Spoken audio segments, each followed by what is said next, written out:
सुंदरपुर नामक गांव में हरबीरा नाम का किसान और उसकी पत्नी जगवीरी और एक उनका बेटा पप्पू रहते थे। पप्पू एक नौजवान लड़का था। वह देखने में साधारण था, मगर उसकी हंसी मजाक और हाजिर जवाबी के कारण पूरा गांव उसे पसंद करता था। पप्पू की एक खासियत थी, वह अपनी बातों से किसी को भी हंसा सकता था। लेकिन पप्पू की जिंदगी में सबसे बड़ी समस्या थी उसकी शादी ना होना।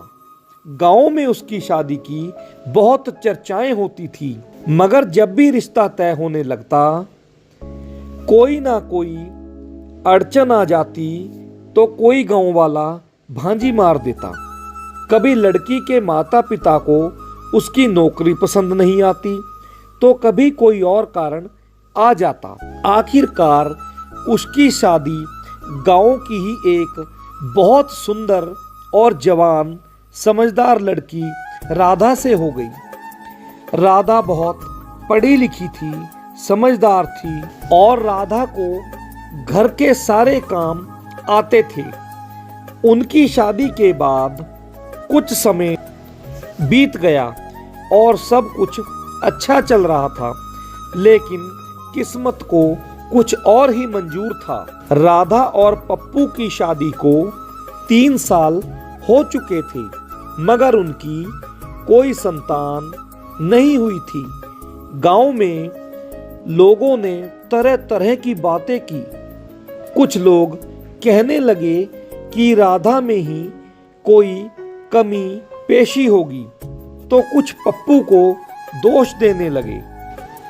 अरे इसकी किस्मत में कोई बच्चा नहीं है, ये पप्पू तो यूं ही धक्के खाएगा, ये तो बेकार आवारा बदचलन है। पप्पू को गांव वालों की बातें सुनकर बहुत बुरा लगा। पप्पू के माता पिता को भी चिंता होने लगी। उन्होंने एक दिन पप्पू को बुलाकर कहा, बेटा, हम चाहते हैं कि तू दूसरी शादी कर ले। परिवार में वंश आगे बढ़ाने के लिए बहुत जरूरी है, वरना गांव के लोग हमें ऐसे ही मार डालेंगे। पप्पू को यह बात सुनकर बहुत झटका लगा। वह राधा से बहुत प्यार करता था और उसे छोड़ना नहीं चाहता था, मगर माता पिता के दबाव और समाज के तानों से मजबूर होकर लाचार पप्पू दूसरी शादी के लिए हाँ करनी पड़ी। कुछ ही महीनों में उसकी दूसरी शादी गांव की ही एक और लड़की सीमा से हो गई। सीमा भी बहुत सुंदर और जवान थी, मगर उसका स्वभाव थोड़ा चंचल था। वह जरा सी बात पर गुस्सा हो जाती और अपनी बात मनवाने के लिए किसी भी हद तक चली जाती थी। अब पप्पू के लिए असली परीक्षा शुरू हो गई। 2 पत्नियां होने का मतलब था दोहरी जिम्मेदारी, दोहरी समस्याएं और कभी कभी दोहरा प्यार भी।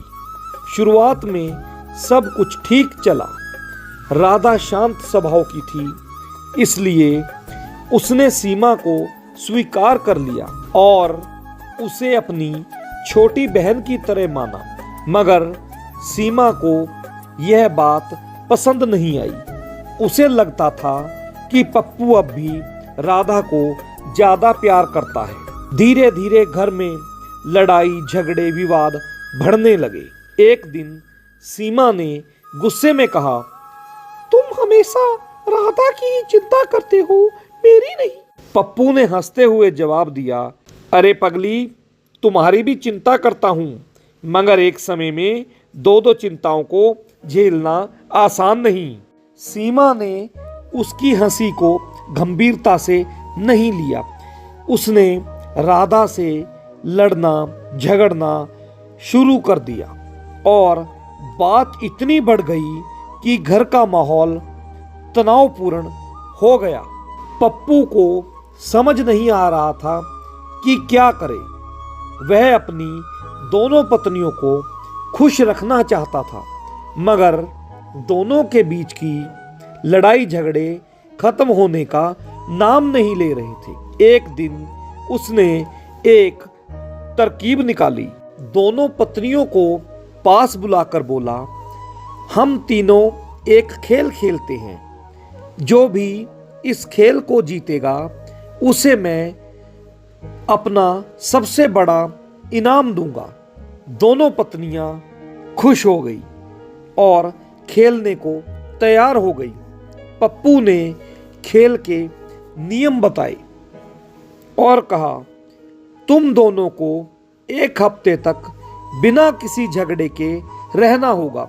जो भी ज्यादा प्यार और समझदारी दिखाएगी वह विजेता होगी।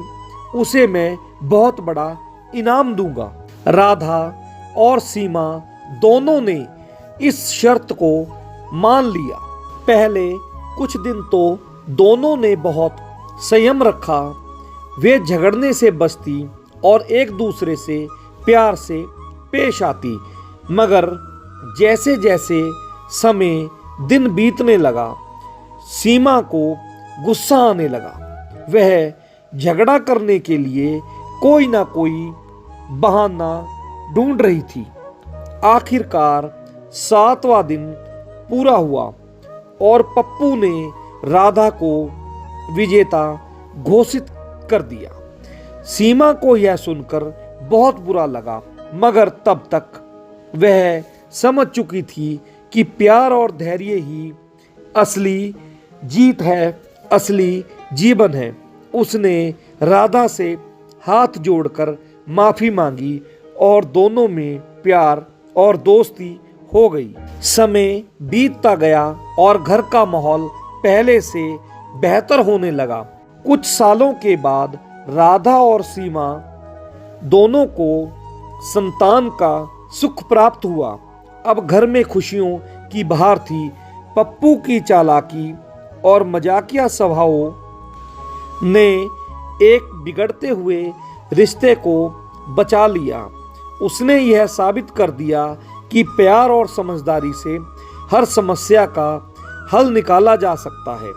इस तरह पप्पू की दो पत्नियों की कहानी खुशी खुशी आगे बढ़ती रही और गांव में उसकी होशियारी के किस्से मशहूर हो गए और पूरे गांव वाले खुश हो गए।